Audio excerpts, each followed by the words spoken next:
கிறிஸ்துவுகள் கண்பானவர்களே, ஆண்டுடைய திருப்பெயரிலே உங்களை வாழ்த்துகிறேன். இந்த புதிய நாளின் நன்மைகளை தேவனாகிய கடவுள் கொடுத்து நம்மை தாங்குவாராக. இந்த நாளின் தியானத்திற்காக ஒரு வசனத்தை உங்களுக்கு முன்பாக வைக்கிறேன். அது சங்கீதங்களின் புஸ்தகம் 12ஆம் சங்கீதம் 1வது வசனம். இரட்சியும் கர்த்தாவே, பக்தியுள்ளவன் அற்றுப்போகிறான், உண்மையுள்ளவர்கள் மனுபுத்திரரில் குறைந்திருக்கிறார்கள். அன்புக்குரியவர்களே, அநேக நேரங்களிலே நம்முடைய செயல்பாடுகளுக்கு ஏற்ற தாங்குதலும் ஏற்ற தோழமையும் இல்லாத பொழுது நாம் தனித்து விடப்பட்டதைப் போல ஒரு உணர்வு ஏற்படுகிறது. அல்லது நம்முடைய சொற்கள், நம்முடைய வார்த்தைகள் மற்ற மக்களிடத்தில் ஈடுபடாத பொழுதும், அங்கீகாரம் இல்லாத ஒரு நிலை வரும் பொழுதும் சோர்ந்து போன மக்களாக நாம் காணப்படுகிறோம். என் வார்த்தைகள் சுத்தமாயிருக்கிறது, சுத்தமான வார்த்தைகளை பிரயோகிக்கிறதுனால மற்ற மக்களிலிருந்து நான் ஒதுக்கப்பட்டவனாக, ஓரங்கட்டப்பட்டவனாக மாறிவிடுகிறேன். ஏன்? பொய்களும் வேஷங்களும் மாய்மாலங்கள் நிறைந்த இந்த உலக வாழ்க்கையில இறை சத்தியத்தோடு வாழ்கிற வாழ்க்கை என்பது இறைவனோடு உள்ள தொடர்பை உறுதிப்படுத்துகிறது. ஆனால் அதே நேரத்தில் சமூக வாழ்க்கையில மக்களுடைய மனநிலை மாற்றங்களோடு காணப்படுகிறது. ஆகவே தான் தாவீது ஜெபத்திலே பேசும் பொழுது இவற்றை அவன் மையப்படுத்துகிறான். பக்தியுள்ளவன் அற்றுப்போகிறான். இன்றைக்கு பக்தி என்று சொல்லுவதையே, எது பக்தி என்பது ஒரு கேள்விக்குறியாக மாறிவிடுகிறது.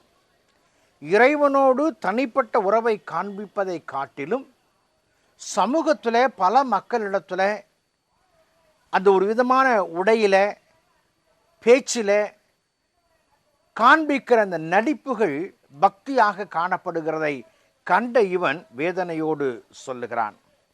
இந்த அதிகாரத்தில் 1 தொடங்கி 3 வசனங்கள் வரைக்கும் தாவீது ஆண்டவரோடு கூட ஜெபத்தில் பேசுகிறான். நடிப்பு நிறைந்த உலகத்தில் வெற்றியான காரியங்களை காண முடியவில்லையே என்கிற ஏக்கத்தோடு பேசுகிறான். அவரவர் தங்கள் தோழரோடு கூட பொய் பேசுகிறார்கள் என்று சொல்லுகிறான்.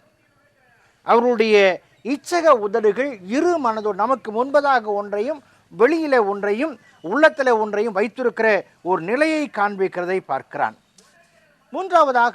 இரண்டாவதாக பார்க்கும் பொழுது இந்த 4வது வசனத்தில், அவர்கள் எங்கள் நாவுகளால் மேற்கொள்ளுவோம், எங்கள் உதடுகள் எங்களுடையது, யார் எங்களுக்கு ஆண்டவன் என்று சொல்லுகிறார்கள். அப்படி என்று சொன்னால் பெருமை பேசுகிற மக்களாய் காணப்படுகிறார்கள்.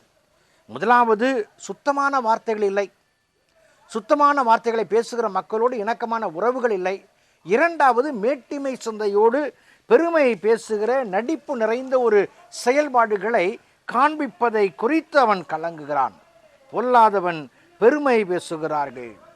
நாங்கள் என்கிற வார்த்தை, நாங்கள் என்கிற வார்த்தை, எங்கள் உதடுகள் என்கிற வார்த்தை எல்லாவற்றிலும் மாற்றமான வேஷமான ஒரு காரியங்களை உணர்த்துகிற ஒன்றாய் காணப்படுகிறது.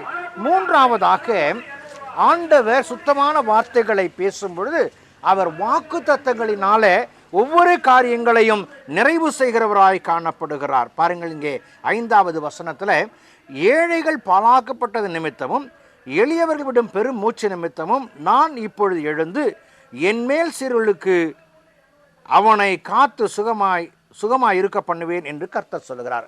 அப்படி என்று சொன்னால், இந்த சுத்தமான வார்த்தை மாய்மாலங்கள் நிறைந்த உலகத்தில் வாழ்கிற மக்கள் மத்தியில் இறைவன் எழும்பி அவர்களை பாதுகாக்கிறார். இன்றைக்கு விசுவாசியாய் வாழ்கிற நீங்களும் நானும் மாய்மாலங்களுக்கு நம்மை விளக்கி சுத்தமான தெளிந்த வார்த்தைகளை பகிர்ந்து, என் ஆண்டவர் என்னோடு இருக்கிறார், என் ஆண்டவர் என்னை காப்பாற்றுவார், என் ஆண்டவர் எனக்கு தருகிற ஈவுகளை நான் பகிர்ந்து கொள்கிறேன் என்று சொல்லி சுத்தமான நல்ல வார்த்தைகளை பேசும் பொழுது இறை அருள் நம்மை சூழ்ந்து கொண்டு சுற்றி இருக்கிற மக்களையும் அவருக்குள்ளாய் நிறைவுகளுக்கான கிருபை பாராட்டும் என்பதில் எந்த ஐயங்களும் இல்லை. அந்த கிருபைகளை தேவன் கொடுத்து தாங்குவாராக. ஜெபம் செய்வோம்.